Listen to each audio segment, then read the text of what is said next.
जय श्री कृष्ण. जन्माष्टमीच्या दिवशी वैजयंती जपमाळ घरी आणून पूजा करावी. ही जपमाळ भगवान श्रीकृष्णांना अर्पण केल्यास जीवनात सुख समृद्धी प्राप्त होते. असे मानले जाते की वैजयंती माळेत माता लक्ष्मीचा वास असतो.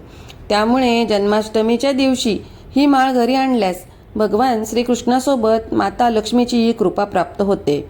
वैजयंती माला तुमच्या घरातील नकारात्मकता देखील दूर करते. मोरपंख. भगवान श्रीकृष्ण मोराचा मुकुट धारण करतात. त्यांना मोराचा मुकुट खूप आवडतो, म्हणून जन्माष्टमीच्या दिवशी मोरपंख घरी आणावे. ज्या घरात मोराची पिसे असतात त्या घरात सकारात्मकता असते. मोराच्या पिसांच्या प्रभावामुळे राहू केतूसारख्या ग्रहांचा अशुभ प्रभावही कमी होतो आणि भीतीपासूनही मुक्ती मिळते. भगवान श्रीकृष्णांना आवडते बासरी.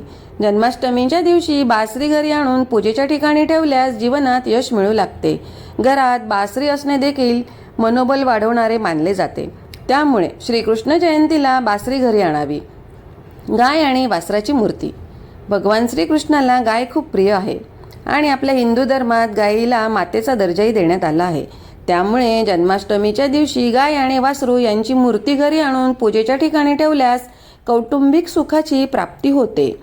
असे मानले जाते की गाय आणि वासरू घरी आणणे मुलांच्या सुरक्षिततेसाठी आणि मुलांच्या आनंदासाठी खूप फायदेशीर आहे.